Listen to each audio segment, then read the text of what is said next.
Bonjour, petit message, petit témoignage sur l'impact du seuil de TVA à 25 000 euros pour les micro-entreprises. Alors, je m'appelle Cédric, j'ai 35 ans et je suis auto-entrepreneur. C'est la première fois pour moi que je prends la parole, on va dire publiquement, et que je m'affiche comme ça sur une décision politique. Euh, et c'est la première fois aussi que je contacte des sénateurs et des membres de l'Assemblée. Mais cette fois, je peux pas rester silencieux en fait. Parce que cette réforme va mettre en péril mon entreprise et celle de milliers d'autres indépendants.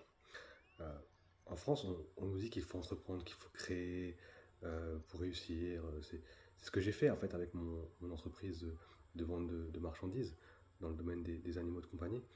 Euh, et après 5 ans de travail acharné, je commençais enfin à dégager voilà, un revenu stable, enfin avoir une vie assez stable.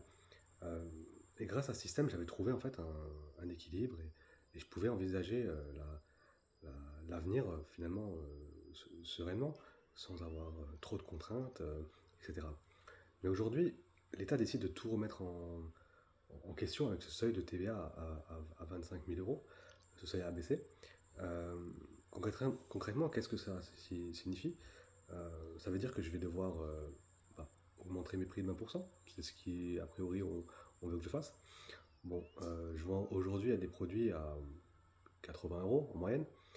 Ça voudrait dire qu'avec la TVA, je devrais vendre des, des produits à 95 euros. D'accord? Et soyons honnêtes, quel client accepterait de passer de 80 euros à 95 euros d'achat? Surtout que pendant le Covid, j'ai j'ai dû augmenter de 6%, voilà, comme beaucoup de monde. Et j'ai eu des clients qui ont arrêté avec moi. Donc, comment vous dire que entre 6% et 20%, il y a une grosse différence et je pense que je vais en subir lourdement les conséquences. Voilà.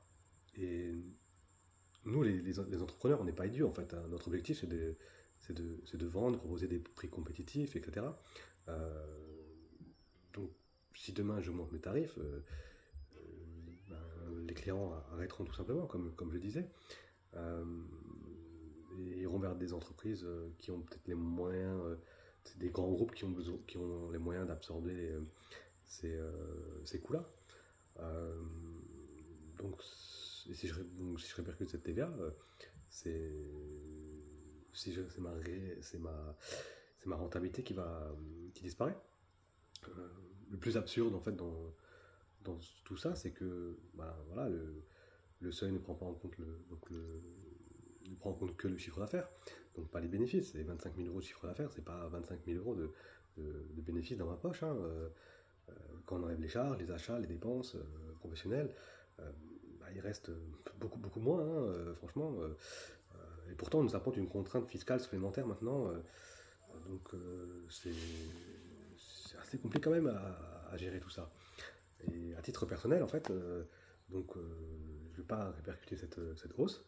Je vais rester dans le même registre de tarifs. Je ne vais pas bouger d'un poil. Et donc cette réforme ben, représente une perte directe pour moi de 700 euros de revenus, grosso modo. Donc, alors que je gagne pas 3 000 euros par mois ou 5 000 euros par mois. Où là, je me dis, j'aurais peut-être pu les absorber voilà, d'une différente manière, etc. Mais voilà, comme tout citoyen, j'ai des dépenses, des crédits et une famille à charge. Voilà, on a une vision finalement à moyen long terme dans, dans notre vie. Et ah, voilà, comment faire? Euh, j'ai un enfant à élever, je perds ses revenus. Est-ce que je devrais compter sur l'État pour nous aider? Alors que mon seul objectif, c'est de vivre dignement de mon travail. Ben, ouais, je sais pas. J'allais acheter un bien immobilier. Ben, pour l'instant, ben, avec 700 euros de perte de revenus, qu'est-ce que je fais pour l'instant, mon compromis, qu'est-ce que j'en fais? Je signe pas, j'étais censé signer. Pour l'instant, j'ai mis en stand-by. Voilà, ben, peux pas acheter de biens. Je sais pas. Donc on nous vend la micro-entreprise comme un tremplin, mais aujourd'hui c'est un piège en fait. Soit on reste petit pour éviter la TVA, mais très très petit, euh, soit on subit et on perd notre compétitivité. Et dans les deux cas, en fait, on est perdant. Et j'ai envie de dire, ben, aussi bien l'État que la France, que nous, entrepreneurs on est perdants. Ben, ça va créer voilà, des distensions, je pense, économiques. Je suis pas sûr qu'il y a autant de recettes qui vont arriver dans les caisses que ce qui a été calculé. Voilà, donc alors aujourd'hui, je veux dire un petit peu aux parlementaires, à tous ces décisionnaires, écoutez-nous un peu, voilà, nous on vit la réalité du terrain. Ce qui nous paye, nous, c'est nos clients en fait. Voilà, c'est nos clients.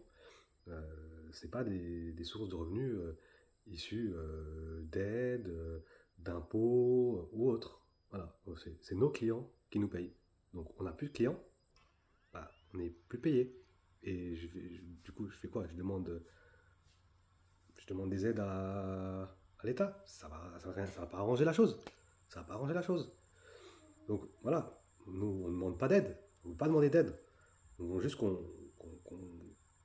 puisse nous laisser travailler dans une certaine dignité.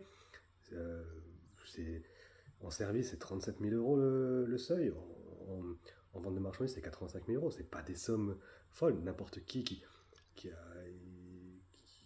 qui a géré un minimum une entreprise ou qui a essayé ou même qui le voit de l'extérieur peut comprendre en fait ça. Que c'est que c'est des petits montants. C'est des montants qui nous permettent voilà, de faire les choses correctement pour ensuite après grandir. Euh, donc voilà, qu'on nous laisse développer nos entreprises sans nous imposer des règles absurdes en fait qui nous empêchent d'avancer. Voilà, cette réforme, c'est une erreur économique, une injustice et un frein en fait à l'entrepreneuriat et c'est aussi un frein voilà, à la France par rapport à la compétitivité européenne ou mondiale. Moi, je n'arrive pas à comprendre tout ça. Voilà, tout ça, ça doit être revu. Donc, voilà, j'ai pas à dire, je vais pas dire d'autres choses, mais je pense que j'ai fait le tour. Donc, voilà, merci de votre attention et espérons que cette loi va être abrogée ou en tout cas revue d'une différente manière où on puisse tous trouver voilà, un bon compromis où nous on peut vivre entrepreneur décemment et, et où on peut aussi peut-être, je sais pas, apporter notre pierre à l'édifice pour la reconstruction de la France, si je puis dire. Donc voilà, je ne vais pas dire de plus, mais en tout cas, vous avez mon message. Merci beaucoup.